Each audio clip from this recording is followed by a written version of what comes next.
Are you tired of waiting for someone else to start the conversation? Or maybe finding yourself stuck on the sidelines at social gatherings?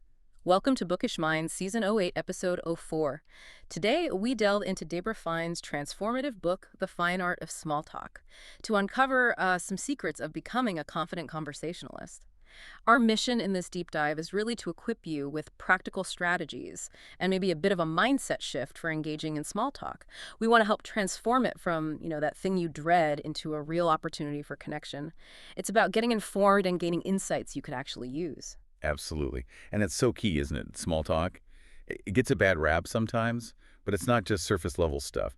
It's really the foundation, the starting point for deeper connections. It's crucial for networking, building relationships, and honestly, just feeling less isolated. It connects us in ways you might not even expect. Yeah, and Fine really emphasizes that it starts with this core mindset shift, moving from being a spectator to more of a social host. So instead of just waiting around, you actually take the initiative. It's kind of like if you invited someone over, right?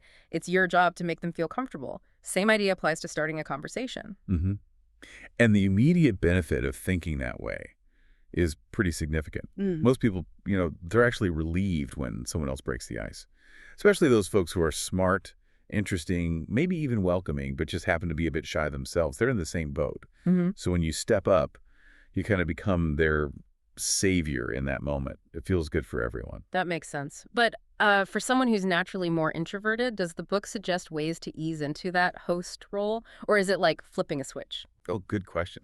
No, it's definitely presented as more of a gradual thing, not an overnight change. It starts with just recognizing that, hey, most people want to connect, but they might be just as hesitant as you are. So that first tiny step, maybe just a smile, holding eye contact for a second, that's where the host mindset starts to kick in, even before you say anything. The book is full of these like baby steps. Okay, so you've got the right mindset. You're ready to be the host. How do you actually start in, say, a crowded room? Fine talks about looking for the approachable person. Can you break that down? Sure.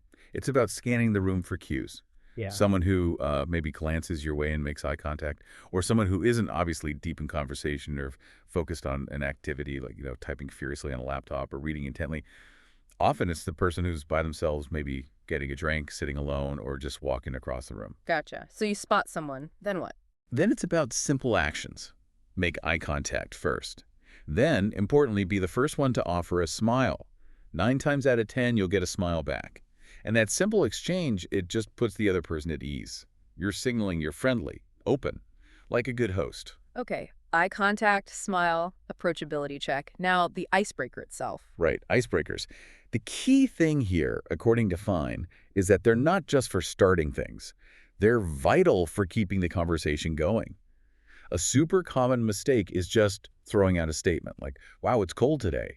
The book calls that lobbing the conversational ball blindfolded. You don't know if they'll catch it or just let it drop. Huh. Yeah, I can picture that. It leaves it open for just a yep, and then Yeah. awkward silence. Exactly. So the effective way, the Fine method, is a statement followed by a question, always. It turns it from a passive observation into an active invitation to talk. Can you give some examples? Sure. Like instead of just beautiful day, you say, what a beautiful day. What's your favorite season? Or this is a wonderful restaurant. Do you have a favorite spot around here? Why? Out of confidence. That was a great keynote. Tell me about some of the other sessions you hit. Or even something like, your lawn always looks amazing. Seriously, what's your secret? It's that combo, observation or statement, then an open-ended question. It prompts a real response. That makes a lot of sense. Statement plus question. But do you need, like, the perfect line every time? Well, this is where it gets really interesting. Fine tells this amazing story about a news show experiment. They put a hidden mic on this guy at a party, his task. Start conversations with women using, wait for it, hi, what's your sign? No way. That old line? Seriously? Seriously, in like the modern day. And John, guess what? It worked. It worked. He walks up, smiles, says the line. The woman responds, Taurus, what's yours? He says, Libra, know much about astrology. And boom, they're talking. Wow. Okay, that completely changes things. Right. The lesson isn't about the line itself. It's about the effort. The fact that he tried, that he showed interest. That act of showing genuine curiosity is flattering. It makes you more interesting to the other person. When someone feels like you actually care what they think or what they have to say, they feel kind of special. And when they feel special, they tend to like you and they want to keep talking. The conversation just it snowballs from there. Okay, so let's recap Fine's basic steps for getting started, sounds like.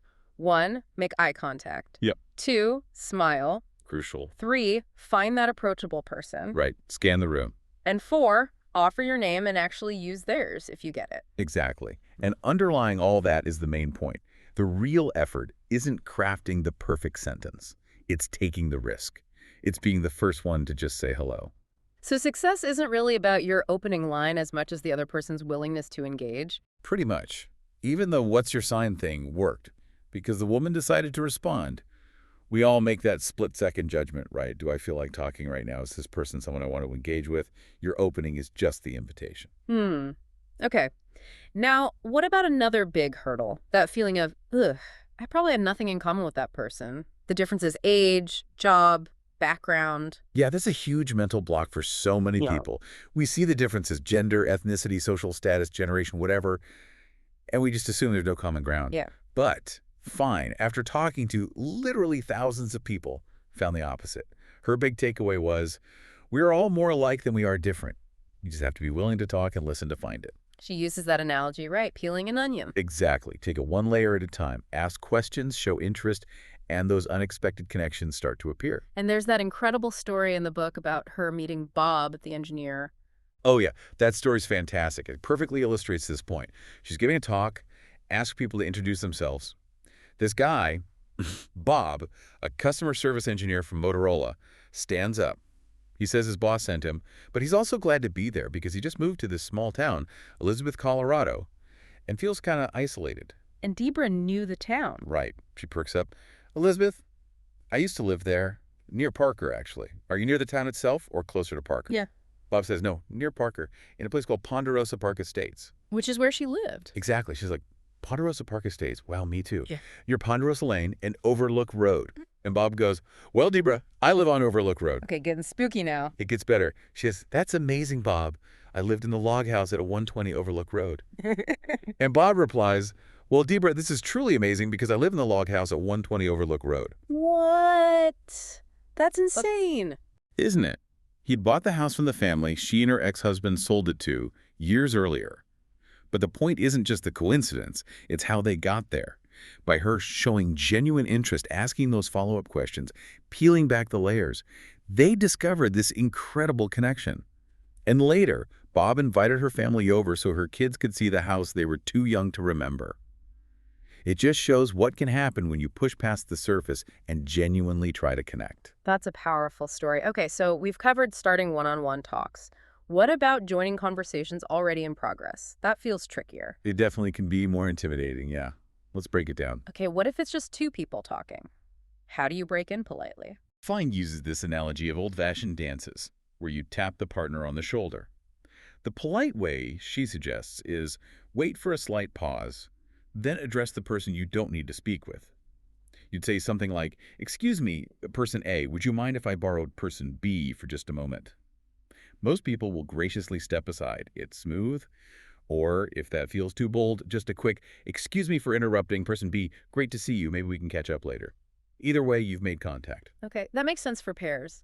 What about bigger groups, say 5 or more people? That feels like trying to crack a safe. Huh. Yeah, she calls that covert operations. Yeah. It's a bit more finesse.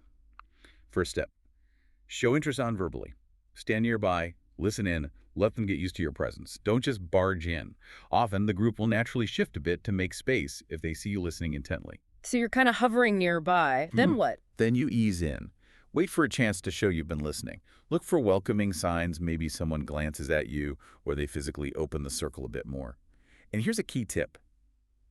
When you first speak, try to agree with something someone just said, or at least acknowledge the current speaker positively. Yeah. Don't immediately jump in with a controversial opinion or try to totally change the subject. So don't rock the boat right away. Exactly. If you come in too strong or negatively, the group might just kind of close ranks or even break up. Then you're back to square one. Respect the existing flow first. Okay, that's really practical advice for navigating those group situations. Yeah, it's all about reading the room and easing your way in respectfully. So wrapping up our deep dive here, it feels like the real fine art isn't about memorizing lines, is it? Not at all. It's fundamentally about shifting your mindset, being the host, taking that initiative. It's about showing genuine interest, being curious about other people, and realizing that those surprising connections, like the log house story, are out there waiting if you just overcome that initial hesitation.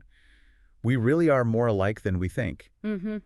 It transforms small talk from an obligation into, well, an opportunity, a door to potentially richer interactions and finding common ground where you least expect it. Precisely. It's about building those bridges, one conversation at a time. So here's something for you, our listener, to think about. Reflect on the last party or social event you went to.